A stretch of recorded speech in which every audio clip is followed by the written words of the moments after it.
Hi, it's Paul Tilley, and I want to welcome you back to HN2130 Recruitment and Selection. Today we're going to take a look at the third unit, and the third unit deals with the concept of staffing. We must remember that organizations don't do things by themselves. Organizations organize people to do things. Now, if we're going to have people in an organization, they have to have the skill sets and the ability to achieve the goals that are stated by the organization. In order to do that, we need to be able to select the right people, we need to be able to find the right skills that are required, and be able to really have a good idea of what and who we need. So staffing is a little bit of an intricate process. Before we ever consider who to hire, we really need to consider our organization. We look at the organization holistically first. We have to ask ourselves things like, what is the organization designed to do? What is its major objective or its reason to exist? And if we know that, that helps kind of frame the type of people that we'll need, how many people we need, what skills those people need, and all of those sorts of things. If we've got that, then we also need to kind of think about, well, what's going on in the environment out there? What are some changes that could happen? Let's take, for example, the provincial government of Newfoundland and Labrador. Let's look at them as an organization, and they have certain goals that need to be achieved as a government organization. And we look at what's going on out there. Well, out there we see a population that's getting older, a population that requires a certain level of service, particularly from a point of view of rural versus urban. So you got a lot of issues going on in the external environment. If you are heading up the government, you're going to have to ask, what type of people and what types of skills do we need in order to address those issues? So that's a very important thing, is a kind of a look outside to see what's going on out there, what things are changing, and what types of people and what types of skills we need in order to meet those changes. We also think about, we have an appropriate balance in terms of, do we look at our workforce now and say, is this the workforce we need in the future? Is the workforce getting older?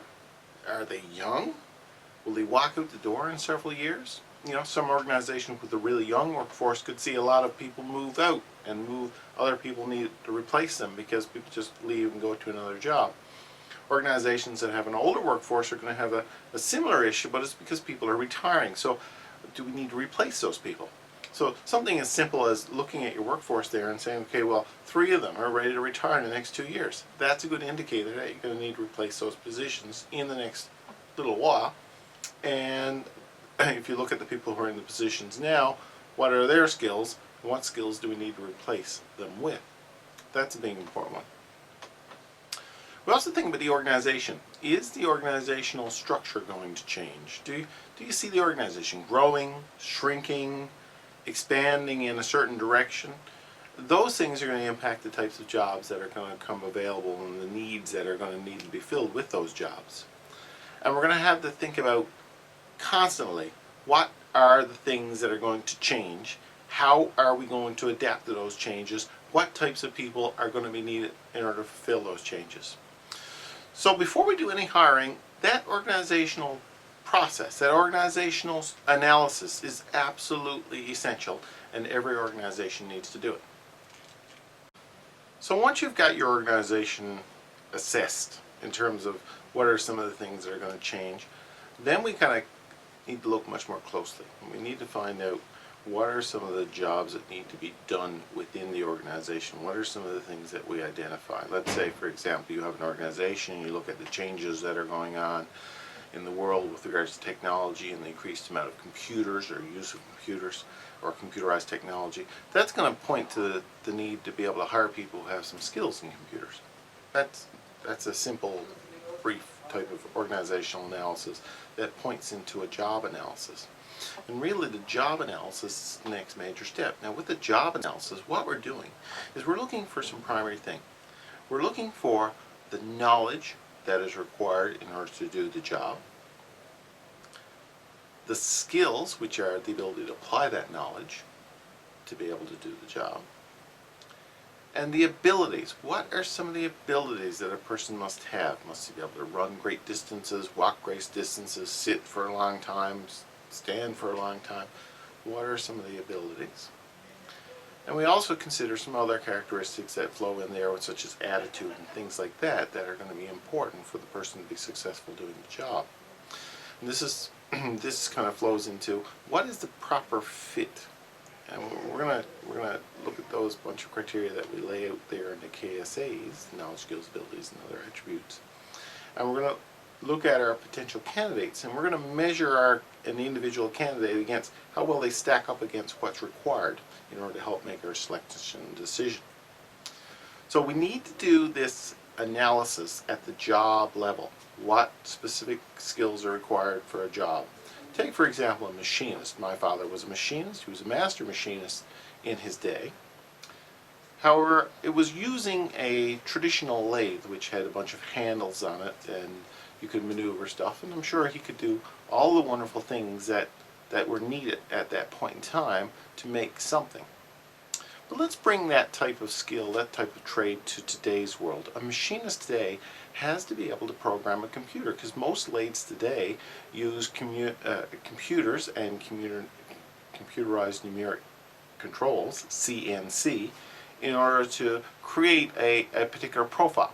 So not only does a machinist know today these essences of being able to take measurements and being able to machine steel in a certain way, the machinist must also have some skills with regards to programming a computer and to be able to understand the concepts of computerization. So that job of a machinist has changed quite a bit in the last number of years. And in fact, we've gone away from so much of a mechanical skill more to a technical skill.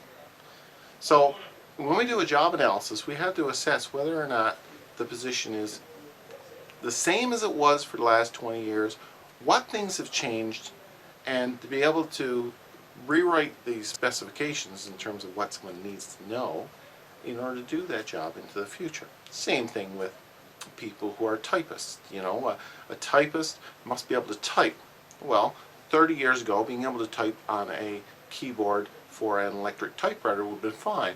Today, however, yes, you still have to have the typing skills, but you need to be able to use a computer, so that you need to know about files and creating files and saving files and retrieving files, these sorts of things, which is really added to it. So again, new skills have been added to that type of thing. Next, we're going to look at collecting information for the job analysis. What are some of the methodologies? Well, probably the first and most common one, as I've already mentioned, is the interview. The interview is great because it allows you to go out and talk to someone. And when you talk to someone, it gives you the flexibility, it gives you the intimacy, it gives you the probability to be able to ask more questions and to get as much information as you can on a given issue. Where it's a two-way conversation, allows you to seek clarification and to ensure that the information you get is not misconstrued or not as easily misconstrued. The downside with interviews, they're very, very time consuming. If you've got a lot of people to interview and it takes an hour to do an interview, you could imagine just the amount of time it takes in order to do that sort of thing. So we have to balance out all of the information that comes from an interview with the time it takes to collect it. But still, it is by far the best method. So another type of method that is less expensive, and it's probably quicker in some respects, is a questionnaire. So essentially what we do is we develop a questionnaire, and that's probably the trickiest part of it, is generating the questions in which to put in the questionnaire. But we generate a questionnaire, and then we distribute the questionnaire to all of the people out there who would be in the know with regards to what's required for a job. Those people would fill out the questionnaire, they would send the information back, we would analyze and interpret the information, and from there have a better idea of what are some of the knowledge, skills, and abilities and attributes that are required for this given job. The downside with interview questionnaires is, well, are we asking the right questions? Could come up. And we could ask how long it takes to receive this information back. As I say, it could take longer, it could be shorter. If people don't respond to their questionnaires, it could take a heck of a long time. If people respond very quickly, that would be great. So we need oftentimes to incentivize people to do the questionnaires quickly, get the information back so that we can actually interpret it quickly. Another wonderful information that a lot of people use is simple observation. And observation effectively means sitting and watching the job being done. So you watch someone actually do the job. So if, for example, we have a teacher and we want to be able to figure out what is it a teacher does, well, go sit in the classroom for a couple of days. Watch the teacher do his or her work. That will tell you many of the things the teacher does. So we can use observation in order to be able to kind of fill in the gaps that interviews and questionnaires may not, fill out. The challenge with observation is that we could affect, as observers, or influence the results. The very fact that you're watching will influence how people act and what people do. So if observation throws off the job information because of some way or another, that could bias the results. That's the biggest challenge with it. The great thing is it is the naturally occurring way that the job occurs, and normally through observation you will see the things that the job requires a person to do and have a good understanding or a better understanding of the relative knowledge, skills, and abilities that that person will require in order to do the job. A hybrid type approach, or another type of approach to observation, is something called an employee log. And that could realistically be considered as self-observation. A log will ask me, if I'm the one being observed here, to write down what I do during the day, to keep a record of what I do during the day, how I do it, how long it takes me to do, the various roles, the types of skills that I need in order to resolve the problems, these sorts of issues. So what the employee does, if you're looking at an employee's job and you're assessing whether their skills required, they will keep a record of all the things they do, how they do it, and the things that they use in order to resolve or deal with the issues that are brought up during the job. Now, the downside of an employee log is, do you know that the person is going to record everything? Will the person pad it, meaning that they'll say they're doing more than they actually do, or have greater skills than they actually do have? These are some concerns that come of this self-reporting type log. In summary then, what we can say is that through observation, interviews, logs, all of these sorts of tools, used together, they will give us a good sense of what that person or that job needs in terms of a person and the skills that person would need in order to do the job effectively. If we've done enough of them, we'll have a good sense of what's required. So usually no single method does it, but we have some sort of a combination of several methods in order to collect the required information for the job.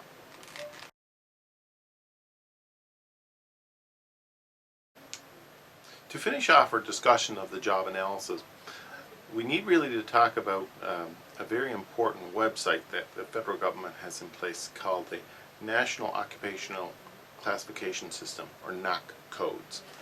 The National Occupational Classification System looks at essentially every job in Canada and gives a good determination or a good understanding of what is important for that particular job. What are some of the key things that the job does? What are some of the skills required in order to complete that job? So I just wanted to show you the National Occupational Classification System here, the NOC codes. If you go to the website for there, and all I ask you to do is search NOC codes Canada, you will find about the National Occupational Classification System. First of all, it's an authoritative resource. The federal government has put it in place, and it describes many jobs here in Canada, and it kind of breaks each one down along the same pattern. Just let me give you an example here. I've just selected college instructors. Let's look for something pretty straightforward. If you look at college instructor, it says this unit group includes instructors who teach applied arts, academic, technical, and vocational subjects to schools and community colleges, CEGEPs, and agricultural colleges, technical and vocational institutes, language schools, and other college level courses. The unit group also includes trainers and employed in private training establishments, companies, and so on. It goes on to give a bunch of example titles, such as community college teacher. The main duties are also named out. So, for example, at college and other vocational instructors perform some of these duties. They teach, they develop curriculum, they prepare and administer and mark tests, advise students on programs, supervise independent or group projects, supervise teaching assistants, may provide consultation services to government, may serve on committees concerned with these sorts of things. So again, it describes some of the key issues that you would find in a job like mine, for example. I would concur that those are the things that I do. In terms of employment requirements, a bachelor's degree, college diploma, demonstrated experience in the field is critical. A master's degree in the field of instruction, certificate, diploma, and degree in adult education, and an instructor of trades, completion of an apprenticeship. So again, all of those would be laid out and apply very much to a job like mine. So these lay out some of the key skills and attributes that a person would have for a given job. And again, very useful resource. So I'd encourage you to take a look at the NAC code system. Very useful tool.